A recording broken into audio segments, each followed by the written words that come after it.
बिस्मिल्लाहिर्रहमानिर्रहीम। अस्सलाम वालेकुम। आप उसामा गाज़ी यूट्यूब चैनल देख रहे हैं। इमरान खान साहब बड़े बड़े रिस्क लेते हैं। जब से हुकूमत आई है कई रिस्क उन्होंने लिए, कई टकराव उन्होंने देखे और बराह रास्त टकराव की कैफियत। और उसके बाद ये कहा गया कि जनाब ये आप बहुत ज़्यादा रिस्क ले रहे हैं, चाहे वो अपोजिशन हो, आप उनको दीवार से लगा रहे हैं। और फिर देखा आपने कि कभी ये आया कि जी लॉन्ग मार्च करेंगे, नैब में तरमीम का कहा गया कि जी इसमें तरमीम करें, वरना वो लॉन्ग मार्च वाला मामला आ गया। हत्ता कि ऐसे से मोड़ आए कि जी एतमाद का वोट लेना पड़ गया इमरान खान को। लेकिन इन सब के बावजूद लगता है कि वो पीछे नहीं हट रहे। और अब एक तरह की इस्टेब्लिशमेंट जिसको कहा जाए और ताकतवर तरीन इदारा कहा जाए तो गलत नहीं होगा, उससे टकरा गए हैं। और चाहे उनकी हुकूमत को इससे ख़तरा हो, चाहे उनको एक ख़तरा हो, और उनको बहुत कुछ कहा जा सकता है, बहुत कुछ नुकसान पहुंचाया जा सकता है। मुझे याद आ रहा है कि इमरान खान साहब ने कहा था जी 2020 के आखिर की बात है कि 2021 जो है ये माफिया से टकराने का साल होगा। और वही हुआ। कभी वो शुगर माफिया की बात आ जाती टकराने की, कभी आप देखते हैं यहाँ पर ऑयल माफिया से टकराने की बात आ जाती है, पेट्रोलियम का माफिया उससे टकराने की बात आ जाती है। इसी तरह से आटा माफिया कभी आपको नज़र आ जाता है। तो वो इतने ज़्यादा ताकतवर हैं कि यहाँ पर वो कीमतें ऊपर नीचे करनी, किसी हुकूमत को नाकाम बनाना है तो इतने ताकतवर थे, इसीलिए उनसे कोई इस तरह से पंगा कभी नहीं कोई लेता था। और मतलब मिल बैठ कर ही कोई खाओ और मिल बैठ कर ही काम करो। लेकिन अब जिससे टकराए हैं इमरान खान साहब, वो इतना ताकतवर और इतना ख़तरनाक है कि माजी में हम देखें कि हुकूमतें इतना ख्याल रखती हैं कि अपने ख़ास लोग लगाए जाते हैं ऐसी जगहों पर। मैं आपको एक मिसाल देता हूँ, आपको याद होगा, आप वरना देख सकते हैं कि बरतानिया में पाकिस्तानी हाई कमिश्नर होते थे वाजिद शमसुल हसन, और जो जरदारी साहब के ख़िलाफ़ केस था SGS को टेक्ना गालिबन उसका नाम था, उसके जो डॉक्यूमेंट्स आए वो जिनीवा से वो गायब हो गए बरतानिया पहुँचकर। तो वो डब्बे देखे गए थे, वो वीडियो में कैप्चर हुए थे कि जी वाजिद शमसुल हसन साहब वो प्राइवेट अपने गाड़ी में जाके गायब कर रहे हैं सारे डब्बे और डॉक्यूमेंट्स, और इतने ज़्यादा डॉक्यूमेंट्स थे। तो ये वो एक इदारा, एस्टैब्लिशमेंट जिसमें अपने लोग लगाए जाते थे कि बैनुल-अक़वामी स्तर पर वो काम कर सकें। अब बरतानिया में जिसको भी लगाएंगे ताकि वो जो वहाँ पर जायदादें हैं, जहाँ उन्होंने कोई कारोबारी ताल्लुकात रखे हैं, वो उनकी हिफाजत कर सकें। ये बड़ा मसला रहा, यही तो होता रहा कि बड़े बड़े दौरे किए जाते थे। नवाज शरीफ साहब भी दौरे करते थे और इतने लोग साथ ले जाते थे बैनुल-अक़वामी दौरे। वहाँ पर अपने दोस्त सफ़ीर लगाए जाते थे, चाहे वो उनका ताल्लुक सहाफ़त से हो, चाहे कहीं और से हो, कारोबार से हो, कहीं भी। क्योंकि वहाँ जाकर ऐसे कि अच्छा इस मुल्क में कौन सा कारोबार हम कर सकते हैं, इस मुल्क में कौन सा कारोबार कर सकते हैं। और जाकर क्या कहते थे जी पाकिस्तान में आकर आप इन्वेस्टमेंट करें। अगर वहाँ पर होता था, असल अपनी इन्वेस्टमेंट चलानी होती थी। अगर ऐसी बात होती तो खुद ना पाकिस्तान में इतना जो पैसा बाहर ले जाते रहे वो पाकिस्तान में आपको कहीं नज़र आता। तो ये एक गेम होती थी। इमरान खान साहब ने किया ये है कि उन्हीं से टकरा गए हैं, ऐसे ऐसे जुमले बोले हैं उनको, यानी सारे पाकिस्तान के जितने सफ़ीर हैं, कौंसुलेट हैं, उनसे उन्होंने खिताब किया है और खरी खरी सुनाई है। इतना गुस्सा कि जी इस तरह नहीं चल सकता मुल्क, जिस तरह आप, या सफ़ीरों का एक काम नहीं जो आप कर रहे हैं, या सफारत खाने ऐसे नहीं चलते, या माजी में जिस तरह चलते रहे, ये मज़ीद नहीं हो सकता कि आप उन लोगों का इस्तेहसाल करेंगे, आप पाकिस्तानियों को नुकसान पहुँचाएँगे, उन पाकिस्तानियों को जिनकी वजह से पाकिस्तान चल रहा है, उनकी आप सुनते नहीं हैं। और उन्होंने तो शिकायत पढ़कर उनको सुनाई, बैक वक्त सबसे खिताब किया। ये कोई 67 के करीब, 67 के करीब हमारी एम्बेसीज़ हैं और 60 के लगभग कौंसुलेट्स हैं। तो यानी 125 से ज़्यादा ये बन जाते हैं एक तरह से। तो वहाँ उन ममालिक में बता रहे हैं कि UAE और सऊदी अरब से सबसे ज़्यादा शिकायत आई, पढ़कर भी सुनाई। और उन्होंने कहा कि इतना दुख हुआ कि इस चीज़ का ख़ुद भी हमने पता किया कि ख़ासतौर पर सऊदी अरब, UAE में जिस तरह से काम हो रहा है, और बाकी जगहों से भी शिकायत आई कि बुनियादी काम है जी वहाँ पर मौजूद पाकिस्तानियों को फैसिलिटेट करना। आप पाकिस्तान में देखें ज़रा, यहाँ पर किसी गैर मुल्की, कोई अमरीकी है, कोई और है, उसको कुछ हो जाए उनके शहरी को यहाँ, तो पूरी एम्बेसी कैसे एक्टिव हो जाती है, कितना शदीद रद्द-ए-अमल आता है। वहाँ पाकिस्तानियों के साथ क्या क्या सलूक होता है, और आपके कान पर जूं तक नहीं रिकती। बुनियादी काम आपका ये है कि उन पाकिस्तानियों का ख्याल करें। दूसरी चीज़ ये कि सरमायाकारी के लिए काम करें। भारतीय एम्बेसीज पर बहुत काम कर रही हैं, तो आप क्या सो रहे हैं? अब मैं क्यों कह रहा हूँ कि इतना ख़तरनाक है इस तरह से उनको ये सारा, यानी अल्टीमेटम दे देना, उनको बता देना कि जी गलती पर अब सज़ा होगी। या आपने जो अंग्रेज़ दौर की तरह कोई नौबदियाती अपने आप को समझ लेते हैं, कोई वॉइस रॉय समझ लेते हैं वहाँ पर, कि जो लोग आते हैं आप उनकी शिकायतें नहीं सुनते, कोई कान नहीं धरते। ये नहीं हो सकता। तो इमरान खान साहब के इस टकराने का इनको क्या नुकसान हो सकता है? ये सब वहाँ पर एक्टिव हैं, इसलिए अपने लोग लगाए जाते हैं। रिटायरमेंट के बाद देखें, ये अखबारात में भी लिख रहे होते हैं, इनके जानने वाले लिख रहे हैं, तो वो पूरी एक एक बयानिया बना सकते हैं इमरान खान के खिलाफ।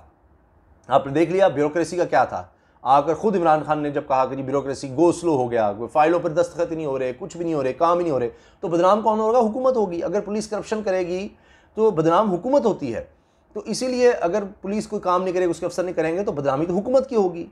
कोई इदारा FBI काम नहीं करेगा तो हुकूमत की बदनामी होगी। अब वहाँ पर बैठे अफसर अगर आपसे खुश नहीं हैं तो उस तरह से काम नहीं करेंगे, आपकी बदनामी का बाइस बनेंगे।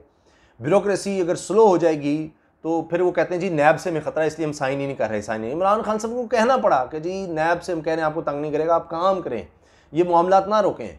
कई प्रोजेक्ट्स हैं जो डिले पे डिले हो जा रहे हैं, लोगों काम नहीं हो रहे, कोई फाइलें ही नहीं चल रही हैं कि वो कोई बहाना बना रहे हैं। तो आप किसी भी हुकूमत को इस तरह से उड़ा के रख सकते हैं। अब आप सुनते जाइए, मैं आपको एक एक लफ्ज़ बता रहा हूँ कि जो वहाँ पर इमरान खान साहब ने कहा है, उसी से आपको अंदाज़ा हो जाएगा कितने गुस्से में थे, किस तरह की लैंग्वेज उन्होंने इस्तेमाल किया कि अब मज़ीद ये गेम नहीं चल सकती, इस चीज़ को नहीं बर्दाश्त किया जाएगा, अब कार्रवाई होगी उसके खिलाफ जो भी ऐसे करेगा। अब सऊदी अरब की हालिया मिसाल आपके सामने है कि वहाँ से हमले को बुलाया गया। इमरान खान साहब ने, वज़ीर आज़म ने कहा है कि दुनिया भर के पाकिस्तानी सफारत खाने हैं और उनसे जो पाकिस्तानियों से ख़राब रवैया है उस पर वो शदीद नाराज़ हुए हैं, भरमी का इजहार किया है और कहा है कि जी अंग्रेज़ों का पुराना नौबातियाती निज़ाम तो इस तरह चल सकता है लेकिन मौजूदा पाकिस्तान में निज़ाम नहीं चल सकता। दुनिया भर में तैनात पाकिस्तानी सुफरा से खिताब करते हुए वज़ीर आज़म ने कहा कि दीगर मसरूफियात की वजह से मैं इस जानिब इतनी तवज्जो नहीं दे सका जितनी मुझे देनी चाहिए थी। हमने इक़्तिदार में आने के बाद वज़ारत ख़ारजा को रहनुमाई भी दी कि हमने समंदर पार पाकिस्तानियों के लिए क्या क्या चीज़ें करनी हैं और इसकी वजह भी उन्होंने बताई। हमने बताया कि क्या क्या चीज़ें करनी है क्योंकि वो हमारी सबसे बड़ी ताकत हैं ओवरसीज़ पाकिस्तानीज़, और इनकी वजह से ही पाकिस्तान अब तक चल रहा है। वज़ीर आज़म ने कहा कि ओवरसीज़ पाकिस्तानियों की तरसीलात ज़र की वजह से ही हमारा मुल्क अब तक दिवालिया नहीं हुआ। इनका कहना था कि मैं इंग्लैंड में खेलने के लिए गया था, इसलिए मुझे अंदाज़ा है कि हमारे सफारत खानों का रवैया क्या होता है, लिहाजा जब मैं वज़ीर आज़म बना तो सबसे बड़ी ख्वाहिश थी कि हमारे सफारत खानों में समंदर पार पाकिस्तानियों से रवा रखे जाने वाला रवैया बदलें। इन्होंने कहा कि पढ़े लिखे और पोश लोगों के लिए हमारे सफारत खानों का रवैया अच्छा रहता है लेकिन निचले तबके को हमेशा बड़े मसाइल का सामना रहा है।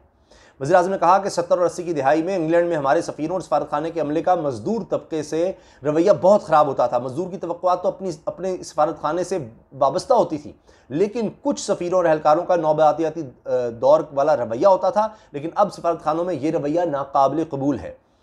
इमरान खान ने कहा कि मुझे सऊदी अरब से शिकायत आना शुरू हुई। 1.5 साल से हमारे मेहनतकश लोगों की शिकायत आ रही थी कि सफारत खाना कोई जवाब नहीं देता और इसके बाद 1-2 वाक़यात हुए। इनका कहना था कि मेरा जिन पाकिस्तानियों से ज़्यादा राबिता रहा है इनमें से मैंने इनसे कहा कि मुझे सऊदी अरब में पाकिस्तानी सफारत खाने के हवाले से राय दें, तो उन्होंने जो राय दी इससे बहुत बड़ा धचका लगा कि अवाम की कोई परवाह नहीं, कोई सर्विसेज फराहम नहीं की जा रही, जबकि हमारे सिटीज़न पोर्टल पर भी शिकायत देखी तो जो बिल्कुल यकसा थी, यानी वो लोग जो फीडबैक दे रहे थे और सिटीजन पोर्टल पर जो आ रहा था वो एक सा था। इमरान खान ने कहा शिकायत इस बात की शाहिद हैं कि हमारे सफारत खाने अपने समंदर पार पाकिस्तानियों से नौबातियाती दौर वाला रवैया अपनाते हैं, लेकिन मैं बता दूं कि इस तरह हम अब नहीं चल सकते।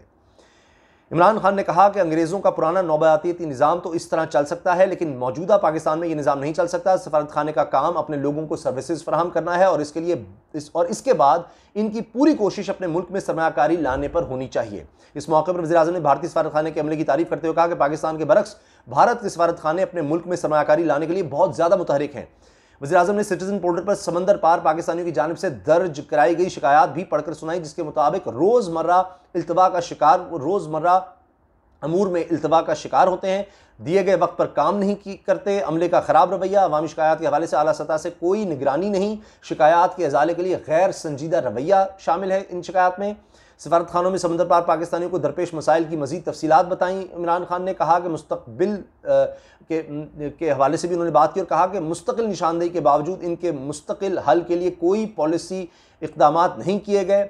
सफारत खानों के पास मवासलात के लिए कोई निज़ाम नहीं है, अमले के रवैये की निगरानी के लिए कोई इक़दामात नहीं उठाए गए। इस मौके पर इमरान खान ने अवाम की जानिब से सिटीजन पोर्टल पर की गई कुछ शिकायत भी बाज़ाब्ता तौर पर पढ़कर सुनाई, बाकायदा खुद पढ़ा के ये देखें एक शख्स ने ये कहा, ये शिकायत आई। इन्होंने एक शिकायत पढ़ी जिसमें कहा गया कि कुवैत में नादरा के दफ्तर का अमला लोगों की दुरुस्त रहनुमाई करने की बजाय गैर कानूनी दस्तावेजात बनाने के लिए 250 से 500 दिरहम ले रहा है और सफारत खाना इसके खिलाफ कार्रवाई करने की बजाय कह रहा है कि नादरा दस्तावेजात हेड क्वार्टर में बनते हैं। इमरान खान ने कहा कि पाकिस्तानी सफारत खानों की जानिब से शिकायत के इजाले की बजाय रिवायती जवाब दिया जाता है, लिहाजा हमारी ख्वाहिश है कि बैरुन मुल्क मुकीम पाकिस्तानियों से सफ़ीरों का रवैया बेहतर रहे, लेकिन बदकिस्मती से पाकिस्तानी सफारत खानों का अपने शहरियों से रवैया नारवा होता है। अवामी शिकायत के इजाले के लिए सफारत खानों में कोई निज़ाम नहीं है। इन्होंने कहा कि सबसे ज़्यादा शिकायत मुत्तहिदा अरब अमारात और सऊदी अरब से मौसूल हुई हैं, जहाँ से पाकिस्तानियों को सबसे ज़्यादा तफसीलात ज़र आती हैं। सऊदी अरब में जो हुआ इस पर बहुत बड़ा धचका लगा और अभी इस बारे में तहकीकात हो रही हैं, तो मज़ीद चीज़ें भी सामने आएंगी। मैं चाहता हूं कि इस मामले की वाज़ेह निगरानी शाह महमूद कुरैशी खुद करें। इनके नीचे एक आदमी होना चाहिए जो इस मामले का फीडबैक ले और हम कार्रवाई के लिए सिटीजन पोर्टल से आने वाली तमाम शिकायत आपको भिजवाएं। यानी शायद शाह महमूद कुरैशी से भी इन्होंने बात की कि वहाँ तक आएँ। फिर इन्होंने कहा कि कैदियों के मामले के हल पर जोर देते हुए बात की, गैर मुल्की जेलों में मौजूद हमारे लोगों को कोई पूछता तक नहीं है। हम इसके लिए फ़ंड बनाने के लिए तैयार हैं और जितने पर झूठे मुकदमात हों या छोटे मोटे कोई और जुर्माने लगे हुए हैं तो हम इनके जुर्माने अदा कर सकते हैं। वज़ीर-ए-आज़म ने वज़ारत ख़ारिजा को हिदायत की कि वो इस बात का जायज़ा लेंगे किसी सिफारत खाने से ज़्यादा रकम गैर मुल्की सरमायाकारी की मद में आ रही है और कौन ज़्यादा मुतहरिक तरीके से काम कर रहा है। तो ये देखा जाए कि कहाँ कौन सा सफारत खाना किस तरह काम कर रहा है, तो उसी हवाले से फिर उनको यानी सराहा जाएगा और जो गलतियाँ करेगा उसके ख़िलाफ़ कार्रवाई होगी। तो ये एक बहुत अहम मसला है बैरुन मुल्क पाकिस्तानियों का कि उस तरह उनको फ़ीडबैक वहाँ से नहीं मिलता, तो उसके लिए उन्होंने काम किया है। अब ये ना समझें कि ये लोग यानी अपना रद्द-ए-अमल नहीं देंगे। ये बहुत ताकतवर इदारा है, बहुत ताकतवर यहाँ पर लोग हैं, अफसरान हैं, तो ये भी कर सकते हैं कि रिएक्शन में कहेंगे जी जो भी है कि वहाँ पर हुकूमत अगर बैनुल-अक़वामी सतह पर हम बदनाम करेंगे उसको, इमरान खान को, तो भाई वो लोग हमसे ज़्यादा कहेंगे हम तो पीछे डाल देंगे, जी ये तो पॉलिसी नहीं है, हुकूमत ने इस तरह हुकूमत ने कहा।